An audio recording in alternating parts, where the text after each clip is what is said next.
Prologue. Every human being begins life inside a world they did not choose. A language, a family, a culture, a way of thinking. For a long time, that world feels complete. Its beliefs become our beliefs. Its limits become our limits. Its answers become our answers. And because it is all we have ever known, we rarely stop to ask whether there is something beyond it. History suggests that the greatest revolutions did not begin with stronger armies or greater wealth. They began with a single, unsettling question. What if everything I believe is only part of the truth? That question transformed curious children into scientists, unknown monks into reformers, students into philosophers, ordinary people into leaders. It changed civilizations, it reshaped history. And yet, for every person willing to ask that question, countless others spent their lives convinced they had already found every answer worth knowing. More than 2,000 years ago, the Chinese philosopher Zhuangzi captured this timeless pattern in a story so simple that it could be told to a child, and yet so profound that it still challenges adults today. It is the story of a frog that lived at the bottom of a well. To the frog, the circle of sky above was the entire universe. The stone walls were the boundaries of existence. Everything beyond them was unimaginable.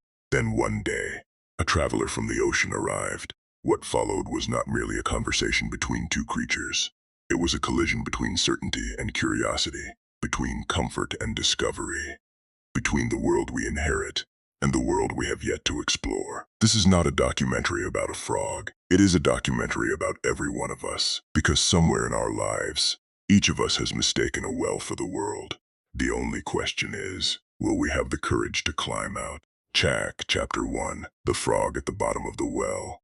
More than 2,000 years ago, the Chinese philosopher Zhuangzi told a simple story that has outlived kingdoms, dynasties, and empires. It was the story of a frog living at the bottom of a well. The frog believed it possessed everything worth knowing. Its well was comfortable. Its walls were familiar. Above it was a circle of blue sky, and to the frog, that small circle was the entire heavens. One day, a sea turtle arrived from the eastern sea.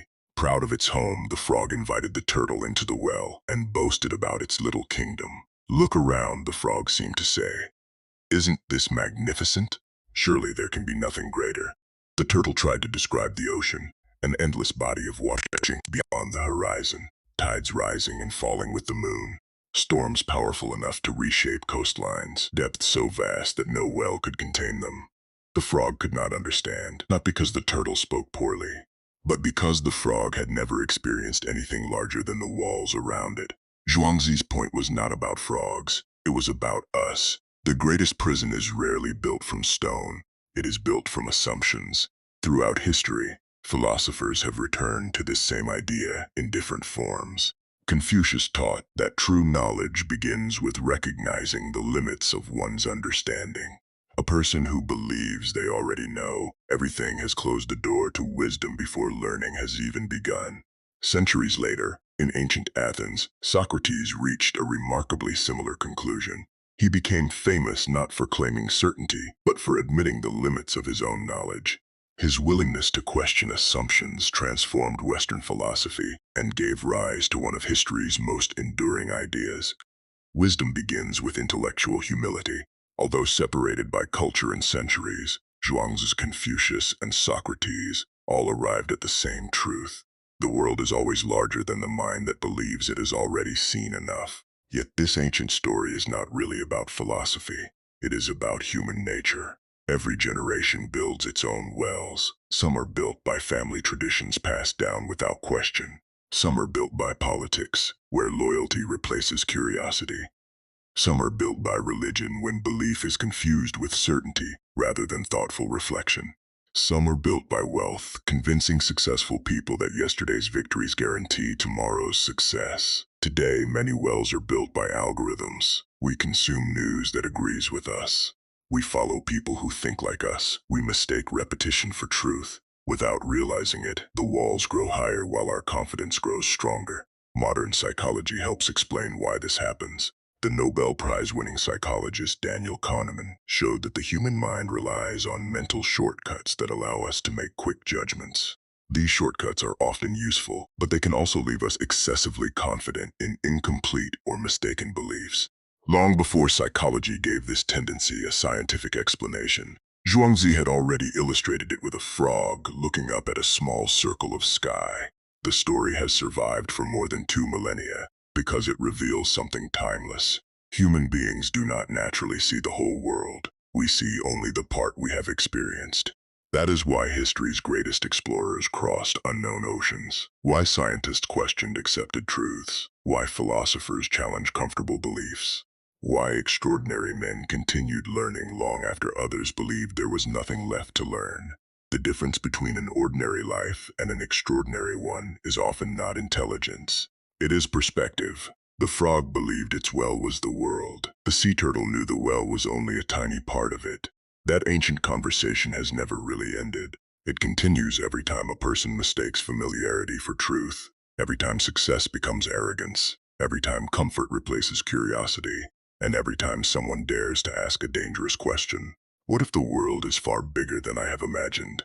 That question is where every journey beyond the well begins. Chapter 2. The well inside your mind. If the frog had been born beside the ocean, it would never have believed that a well was the whole world. That simple thought reveals one of the deepest truths about human life. Long before we choose our beliefs, our environment begins choosing them for us. We do not enter the world with political opinions. We do not enter the world with religious convictions. We do not enter the world with ideas about success, failure, masculinity, or identity. We learn them, first from our families, then from our communities, then from our schools, then from the culture that surrounds us. Most of these lessons are valuable. Some are incomplete. A few quietly become the walls of our well. More than 2,000 years ago, Aristotle observed that human beings develop intellectual virtue through learning, discipline, and experience. The mind is not fully formed at birth. It is shaped over time by habit, education, and reflection. Centuries later, the Swiss psychiatrist Carl Jung arrived at a complementary insight. He argued that much of what drives human behavior lies beneath conscious awareness. Every person carries hidden assumptions, inherited patterns, fears, and blind spots that influence how they see the world. Jung called this unseen dimension the unconscious. We often believe we are making independent decisions. In reality, many of our choices are influenced by ideas we have never stopped to examine. That is the first wall of the well. The walls are not always visible. Sometimes they are built from childhood, sometimes from culture, sometimes from success, sometimes from fear. Modern psychology has repeatedly confirmed how powerful these invisible walls can be. In Thinking, Fast and Slow, Daniel Kahneman explained that the human brain relies on quick mental shortcuts, what he called System 1 thinking. These shortcuts allow us to navigate everyday life efficiently, but they also encourage us to accept familiar explanations without careful analysis. The result is both useful and dangerous. Useful because it helps us make decisions quickly. Dangerous because it can make familiar beliefs feel unquestionably true. Another discovery deepens this picture. Psychologists David Dunning and Justin Kruger found that people with the least expertise in a subject often overestimate their understanding because they lack the knowledge needed to recognize their own limitations. This is not a flaw found only in a few individuals. It is a deeply human tendency. The frog does not know that it is inside a well. If it did, it would already be looking for a way out. This is why intellectual humility is so rare. Recognizing ignorance requires enough knowledge to see what is missing. That realization can be uncomfortable. It forces us to question ideas we have carried for years. It asks us to reconsider beliefs that have become part of our identity. Many people resist that process, not because they are dishonest, because certainty feels safe. The Austrian psychiatrist Viktor Frankl, who survived Nazi concentration camps, offered another perspective. He observed that while human beings cannot always choose their circumstances, they retain the freedom to choose their response. That insight reaches beyond suffering. It applies equally to learning. You may not have chosen the environment into which you were born. You did not choose your family. You did not choose your first language. You did not choose the assumptions that surrounded your childhood. But you can choose whether those assumptions remain the limits of your life. History is filled with men who inherited small worlds but refused to remain inside them. Some questioned tradition, some questioned authority, some questioned themselves. Every great intellectual journey began with the same realization. My understanding may not be complete. That sentence has launched voyages across oceans. It has inspired scientific revolutions. It has transformed nations. More importantly, it has transformed ordinary lives. Perhaps the most dangerous belief a man can hold is not that he is wrong. It is that he has no reason to question whether he might be. The walls of the well are strengthened every time we confuse familiarity with truth. They weaken every time we ask an honest question. Every thoughtful conversation, every challenging book, every unfamiliar experience, every sincere act of reflection. Each one removes another stone. Slowly, the light grows wider. The sky becomes larger. And the man who once believed the well was the whole world begins to discover that it was only the place where his journey started. Chapter 3. Why experience is the greatest teacher. The frog's greatest limitation was not a lack of intelligence, it was a lack of experience. Everything it believed about the world was built from one small place. Had it lived beside a river, climbed a mountain, or crossed the shoreline, its understanding would have changed without anyone needing to persuade it. Reality has a remarkable way of correcting the assumptions that survive inside comfortable walls. More than 2,000 years ago, Aristotle recognized this distinction. He argued that knowledge alone is not enough. Human beings develop practical wisdom, what he called phronesis, through lived experience, good judgment, and repeated action. Books can teach principles, but life teaches when, why, and how those principles should be applied. Centuries later, the American philosopher John Dewey reached a similar conclusion. Education, he argued, is not simply the transfer of information from one mind to another. People learn most deeply when they interact with the world, reflect on what happens, and allow experience to reshape their understanding. History repeatedly confirms this truth. No classroom could have taught Charles Darwin what 5 years aboard the HMS Beagle revealed. When Darwin began his voyage in 1831, he accepted many of the scientific assumptions of his time. But as he observed fossils in South America, studied species on the Galapagos Islands, and compared subtle differences between animals, something unexpected happened. The evidence refused to fit the old explanations. Darwin did not rush to publish a new theory. Instead, he spent more than 20 years testing his observations, questioning his own conclusions, and searching for evidence that might prove him wrong. That patience is one of the least discussed qualities of genius. Darwin's greatness was not simply that he discovered something new. It was that he allowed reality to change his mind. That same pattern appears in another extraordinary life. Leonardo da Vinci refused to accept that one discipline could explain the world. He painted masterpieces, but he also dissected human bodies to understand anatomy. He designed flying machines centuries before powered flight. He studied engineering, geology, mathematics, architecture, water, and light. To Leonardo, every subject was connected. Curiosity became his way of seeing the world. 500 years later, investor Charlie Munger would describe a remarkably similar philosophy. He argued that people make better decisions when they build a broad network of mental models drawn from many disciplines rather than relying on a single way of thinking. Reality is too complex to understand through one lens alone. The ocean man understands this instinctively. He reads history to understand politics. He studies psychology to understand leadership. He learns economics to understand incentives. He studies biology to understand human nature. Every new perspective widens the horizon. Every new discipline weakens another wall of the well. But experience is not always pleasant. Some of life's greatest teachers arrive disguised as failure. The scholar Nassim Nicholas Taleb argues that certain people and systems do more than survive adversity. They become stronger because of it. He calls this quality anti-fragility. A muscle grows by being challenged. Character often develops the same way. Failure exposes assumptions that success can hide. Disappointment forces reflection. Uncertainty teaches adaptability. Pain has no guarantee of producing wisdom, but pain that is examined often does. That is why two men can experience the same hardship and emerge completely different. One becomes bitter, the other becomes wiser. The difference is not the event, it is what they learn from it. History remembers the second man. This is why biographies matter. When you read the life of Abraham Lincoln, you experience decades of perseverance in a few hours.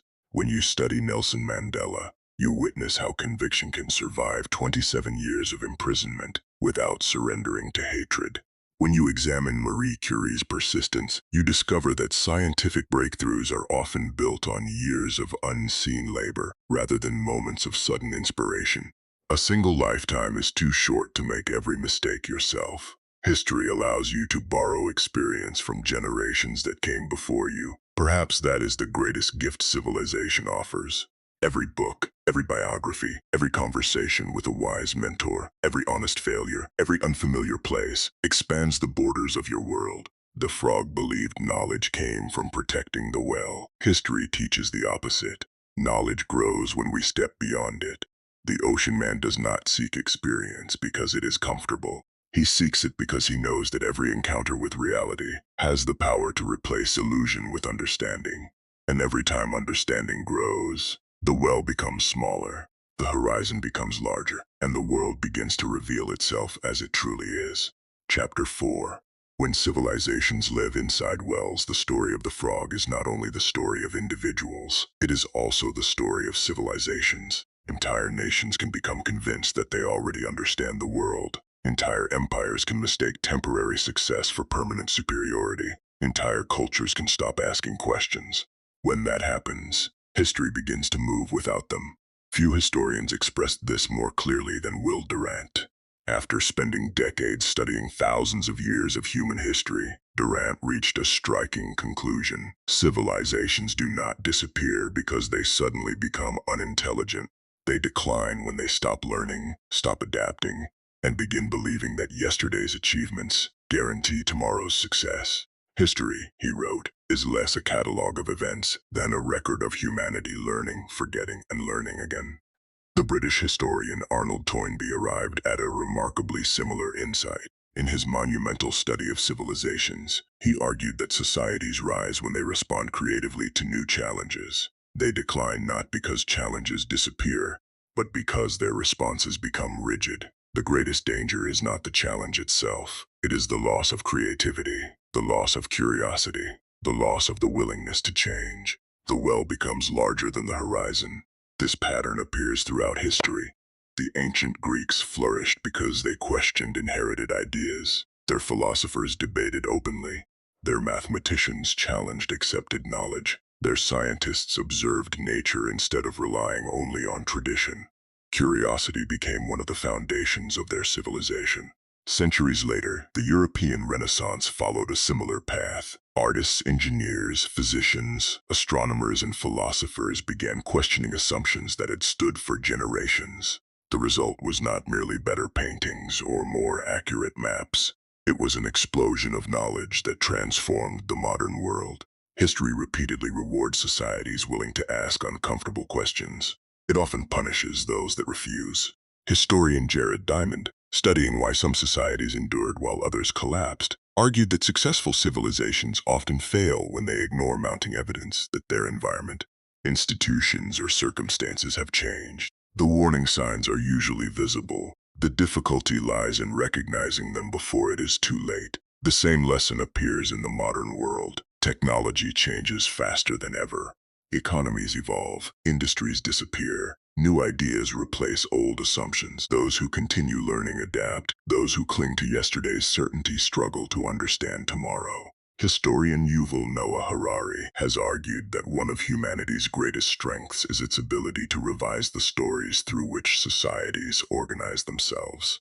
Whether or not one agrees with all of his conclusions, his broader point is compelling. Civilizations are shaped not only by resources and technology, but also by the ideas people are willing to question and renew. Businesses follow the same principle. Companies rarely collapse overnight. More often, they spend years repeating strategies that once worked while ignoring evidence that the world has changed. History remembers many examples. Kodak pioneered digital camera technology, yet its leadership remained deeply invested in the business model that had made the company successful for decades. Blockbuster dominated home video rental, but underestimated how rapidly consumer behavior would change. Neither company lacked intelligent people. What they lacked was the willingness to rethink assumptions before circumstances forced them to. Investor Charlie Munger, often warned against this kind of intellectual stagnation. He argued that the world continually changes, and wise decision-makers must update their mental models, rather than defending outdated beliefs simply because those beliefs once produced success. The lesson extends far beyond business. Families can become trapped in traditions that no longer serve them. Institutions can protect procedures long after their original purpose has disappeared. Leaders can mistake agreement for wisdom. Communities can become so certain of their own perspective that they stop listening to anyone outside their circle. The walls of the well are not always built from ignorance. Sometimes they are built from past success. Perhaps that is why history remains one of humanity's greatest teachers. It reminds us that no civilization, no institution, no company, and no individual is exempt from the responsibility to keep learning. The ocean man understands this.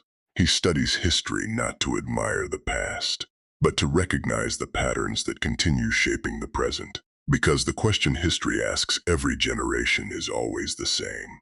Will you continue exploring, or will you mistake today's well for tomorrow's world?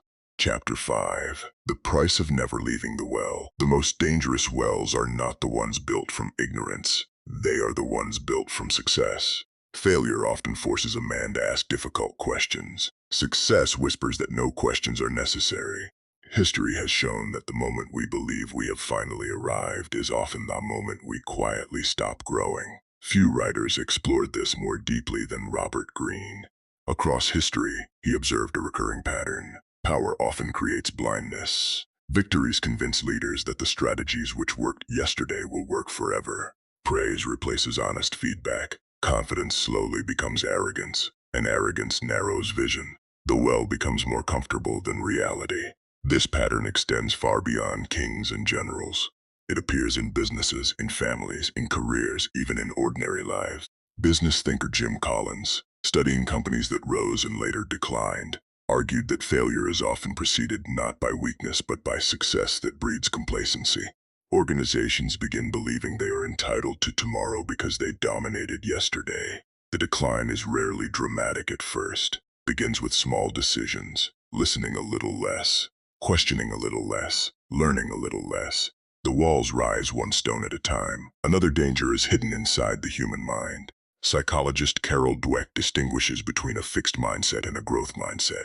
A fixed mindset believes intelligence, talent, or ability are largely set. Mistakes become threats because they challenge identity. A growth mindset sees abilities as something that can be developed through effort, learning, and persistence.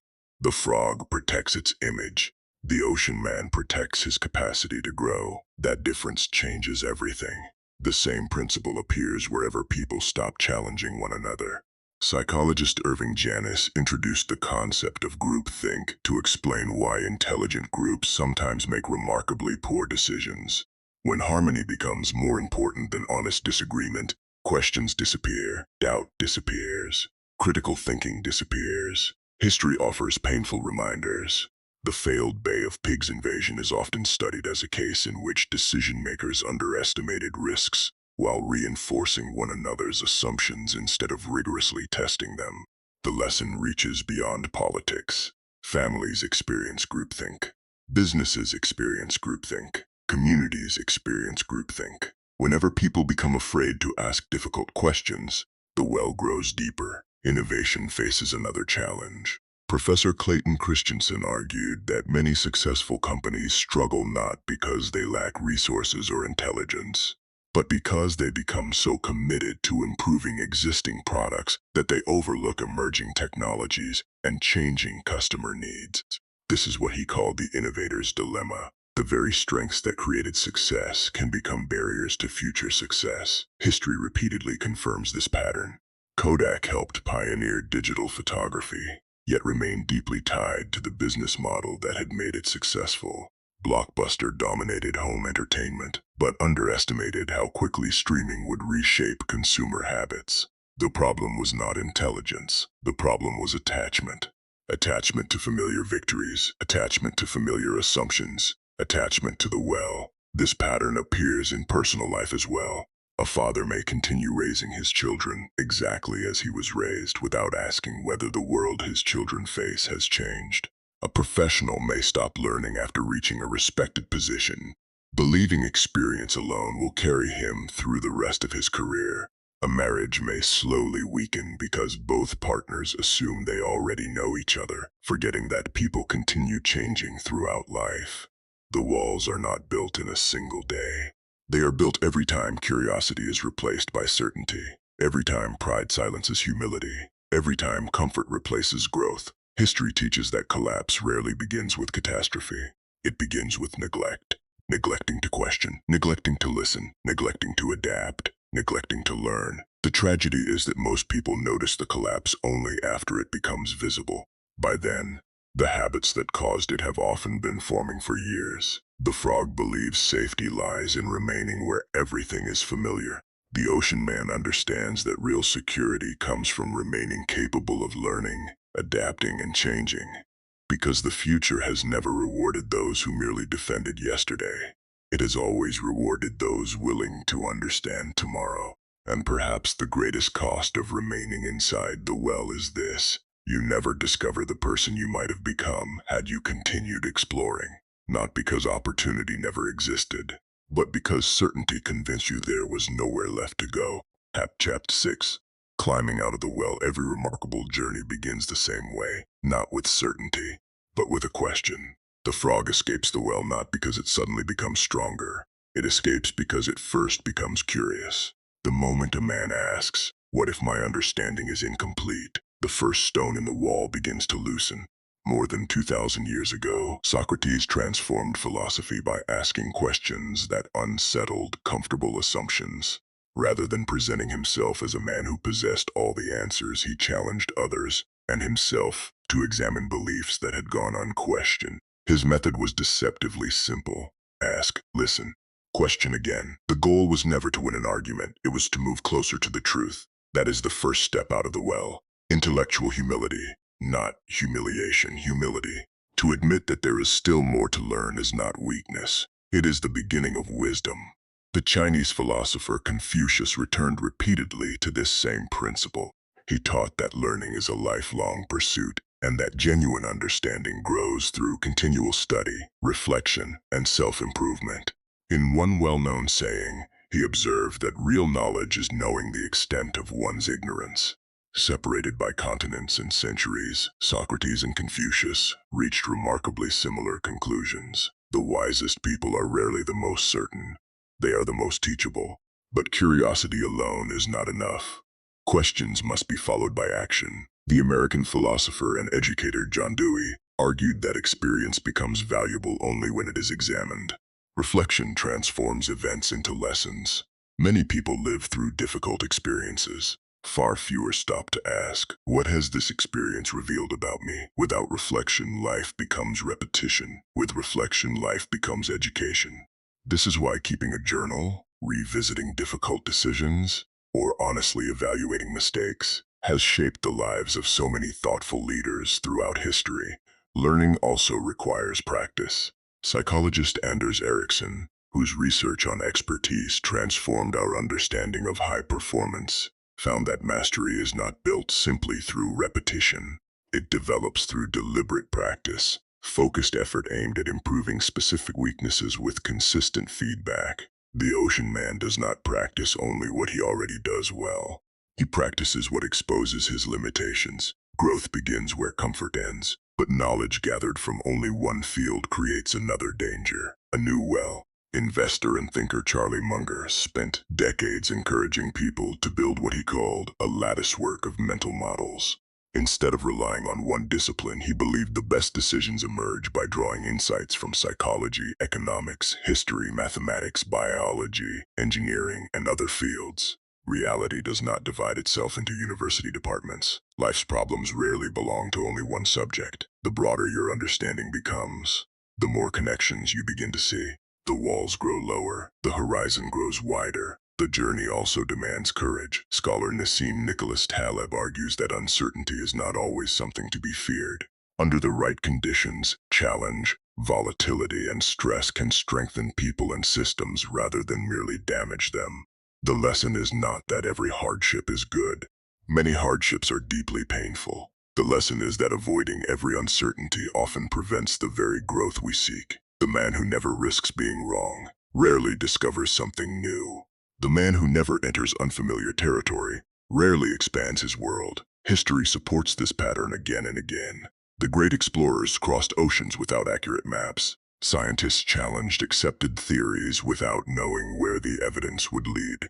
Inventors devoted years to ideas that many dismissed as impossible. Growth has always demanded a willingness to step beyond certainty. Perhaps that is the true ladder out of the well. Question honestly, learn continuously, reflect deeply, practice deliberately, think broadly, face uncertainty with courage. None of these steps produces instant transformation. There is no single book that makes a man wise, no lecture that removes every blind spot, no mentor who can climb the ladder for him. The journey happens quietly, one conversation at a time, one mistake examined honestly, one difficult book finished, one assumption abandoned, one new perspective welcomed slowly. The circle of sky grows larger, the walls lose their power, and the man who once believed the well was the whole world discovers that it was only the place where his education began. The ocean was never waiting at the end of the journey. It had always been there. The only thing that changed was the man willing to walk toward it. Chapter 7. The men who found the ocean. History is not changed by the people who know the most. It is changed by the people who never stop learning. Again and again, history introduces us to men and women who began life inside very small wells. Their circumstances were different, their cultures were different, their struggles were different, yet they all shared one remarkable decision. They refused to let the world they inherited become the world they accepted. Consider Abraham Lincoln. He was born in a one-room log cabin on the American frontier. His formal education amounted to little more than a year. There were no great libraries, no prestigious universities, no influential mentors waiting to shape his future. But Lincoln possessed something more important, an unrelenting curiosity.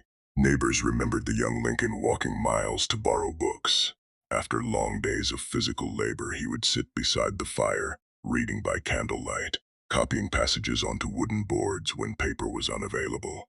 He understood something that many people never discover. Education is not a place, it is a habit. Long before Lincoln became President of the United States, he had already escaped the limits of the world into which he was born. Now consider Frederick Douglass. He entered life as an enslaved child in Maryland. To those who enslaved him, literacy was dangerous. A person who could read might begin asking questions. A person who asked questions might begin imagining freedom.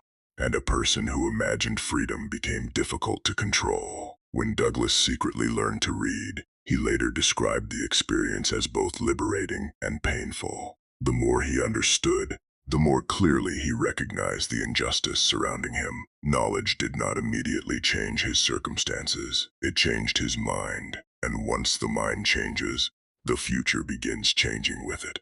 Many years later, Douglass would become one of the most powerful writers and orators of the 19th century. His first escape was not from slavery. It was from intellectual confinement. Then there is Charles Darwin. When he boarded HMS Beagle in 1831, he did not set out to overturn humanity's understanding of life. He set out to observe. For 5 years, he filled notebooks with careful observations. He compared birds, collected fossils, examined insects, questioned patterns. Most importantly, he questioned himself. Darwin spent decades examining evidence before publishing on the origin of species. He searched for facts that might disprove his own ideas. That discipline is rare. Many people search for evidence that confirms what they already believe. Darwin searched for evidence that challenged him. That is the difference between defending opinions and pursuing truth. Another extraordinary example is Marie Curie. Working in a modest laboratory with limited resources, she devoted years to isolating radioactive elements through painstaking experimentation. Her discoveries transformed science, yet they were not the result of sudden inspiration. They were the reward for extraordinary patience, precision, and persistence. Curiosity gave her direction. Discipline carried her forward. Finally, consider Nelson Mandela. When he entered Robben Island prison, many believed they were locking away a dangerous political opponent. Few imagined they were helping shape one of history's most influential statesmen. Mandela spent 27 years imprisoned. He read constantly. He studied history. He reflected on leadership. He learned the language and culture of many of those who opposed him because he believed that understanding an opponent was more powerful than merely condemning one. Prison confined his body. It expanded his perspective. When he emerged, he possessed something that cannot be manufactured overnight: judgment, the ability to see beyond revenge toward reconciliation. These stories come from different centuries, different continents, different professions, yet they all reveal the same pattern. The ocean was never reserved for the privileged. It belonged to the curious, the disciplined, the humble, the courageous. Every one of these lives teaches the same lesson. A man's beginning does not define the boundaries of his future. His willingness to keep learning does. History does not celebrate these people because they possessed extraordinary intelligence. It celebrates them because they remained students long after others believed they had learned enough. Perhaps that is why biographies matter so deeply. They allow us to borrow wisdom without living every hardship ourselves. A single human life is too short to make every mistake. History offers us the experience of thousands, if we are willing to learn from it. The frog believed the walls of the well-defined reality. Lincoln proved that books could widen the horizon. Douglas proved that knowledge could break invisible chains. Darwin proved that truth demands intellectual humility. Curie proved that persistence reveals what impatience never can. Mandela proved that even suffering can enlarge perspective when it is met with reflection rather than hatred. Different lives, different journeys, one destination, the ocean. And perhaps the greatest tribute we can pay these men and women is not simply to admire them. It is to continue the journey they never believed was finished, because every generation inherits its own wells, and every generation must decide whether it will remain inside them or continue walking toward the horizon. Chapter 8. What is your well? By now, the frog is no longer an ancient Chinese story. It is no longer simply a lesson from Zhuangzi. It has become a question that every thoughtful person must eventually answer. What is my well? That question sounds simple. In reality, it may be one of the hardest questions a human being can ask, because the walls we see are rarely the ones that imprison us. The invisible walls are far stronger. More than a century ago, the Swiss psychiatrist Carl Jung argued that every person carries an unconscious side, a collection of fears, assumptions, habits, and motivations that quietly influence how we think and behave. Until we become aware of them, Jung believed they continue directing our lives without our consent. Perhaps your well is not your environment. Perhaps it is your unconscious. Perhaps you have repeated the same patterns for years without ever asking why. Modern psychology points toward a similar conclusion. In Thinking Fast and Slow, Daniel Kahneman showed that our minds naturally seek efficiency rather than accuracy. We rely on mental shortcuts because they save time and energy. Most of the time, they serve us well. Sometimes they quietly trap us. We notice evidence that supports what we already believe. We overlook evidence that challenges us. We remember information that confirms our identity. We dismiss information that threatens it. The walls become stronger, not because reality changed, because our minds protected familiarity. Growth requires something different. Developmental psychologist Robert Keegan argues that adulthood is not simply a matter of growing older. It is a process of increasing the complexity with which we understand ourselves and the world. Some people continue expanding that capacity throughout life. Others remain attached to the same mental frameworks for decades. Age alone does not widen the horizon. Learning does, responsibility does, reflection does. This is one reason contemporary psychologist Jordan Peterson often encourages people to confront voluntary challenges rather than avoiding them. Whether one agrees with all of his views or not, his broader point is difficult to ignore. Meaningful growth usually begins where comfort ends. The path out of the well is rarely effortless. It demands responsibility. Responsibility for your decisions, responsibility for your habits, responsibility for your future. Habits matter because they quietly shape identity. Author James Clear argues that lasting change is rarely the product of dramatic transformation. Instead, it grows from small, repeated actions that gradually reshape who we become. You do not become curious by making one curious decision. You become curious by practicing curiosity every day. You do not become wise by reading one great book. You become wiser by developing the habit of learning. The well is reinforced by repetition. The ladder is built the same way, one habit at a time. This raises uncomfortable questions. When was the last time you deliberately read a book that challenged your beliefs instead of confirming them? When was the last time you admitted, I was wrong? Not because someone forced you to, but because truth demanded it. When was the last time you sought advice from someone whose life experience differed completely from your own? When was the last time you changed a long-held opinion because new evidence persuaded you? If those moments are rare, the well may be deeper than you think. History teaches that civilizations collapse gradually. Psychology teaches that minds become rigid gradually. The same is true of individuals. No one wakes up one morning trapped. The walls are built quietly, one unquestioned assumption, one repeated habit, one avoided conversation, one comfortable certainty at a time. But the opposite is also true. No one escapes the well in a single leap. Freedom grows through small acts of courage. One honest question, one difficult book, one meaningful conversation, one examined mistake, one new experience. The ladder is built exactly the way the wall was built, stone by stone. The difference is only the direction, toward certainty, or toward wisdom, toward comfort, or toward growth, toward the well, or toward the ocean. The choice is renewed every day, not in dramatic moments, but in the quiet decisions no one else sees. Because the greatest prison is not the one that confines your body. It is the one that convinces you there is nowhere else worth going. And the greatest act of freedom is deciding that your education is never finished.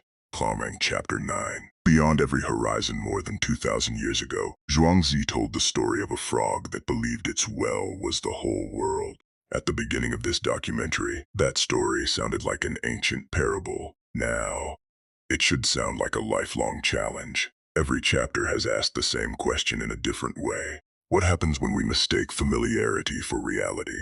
History answered, psychology answered, philosophy answered, the lives of extraordinary men and women answered. Now only one voice remains, yours. Perhaps the greatest surprise is this: the goal was never simply to escape the well, because every time you expand your understanding, you discover another horizon. The explorer who crosses one ocean finds another beyond it. The scientist who solves one mystery uncovers 10 more. The philosopher who answers one question discovers deeper questions waiting underneath. Wisdom has never been about reaching the end. It has always been about refusing to stop the journey. This is why Socrates remains one of history's enduring symbols of wisdom. He understood that recognizing the limits of one's knowledge was not the end of learning. It was the beginning. The same humility guided Charles Darwin. Even after publishing On the Origin of Species, he continued gathering evidence, revising ideas, and responding to criticism. He did not defend every conclusion because it was his. He followed the evidence wherever it led. That is intellectual courage. Albert Einstein once remarked that as our circle of knowledge expands, so does the circumference of darkness surrounding it. The more we understand, the more we recognize how much remains unknown. Knowledge does not eliminate mystery. It reveals its true scale. Investor Charlie Munger spent nearly a century encouraging people to keep updating their mental models. He believed that the world changes too quickly for yesterday's understanding to remain sufficient forever. The danger was never ignorance alone. It was the refusal to keep learning. Historian Will Durant, after studying thousands of years of civilization, reached a similar conclusion. Every generation inherits the knowledge of those who came before. Every generation adds something. Every generation forgets something. Civilizations advance not because they become perfect, but because enough people continue asking better questions. That is the inheritance of humanity, not certainty, curiosity. Think again about the sea turtle. When it left the frog's well, it did not reach the end of the ocean. The ocean itself was only one part of a larger world. Beyond the ocean were new shores. Beyond those shores were mountains. Beyond the mountains were other civilizations.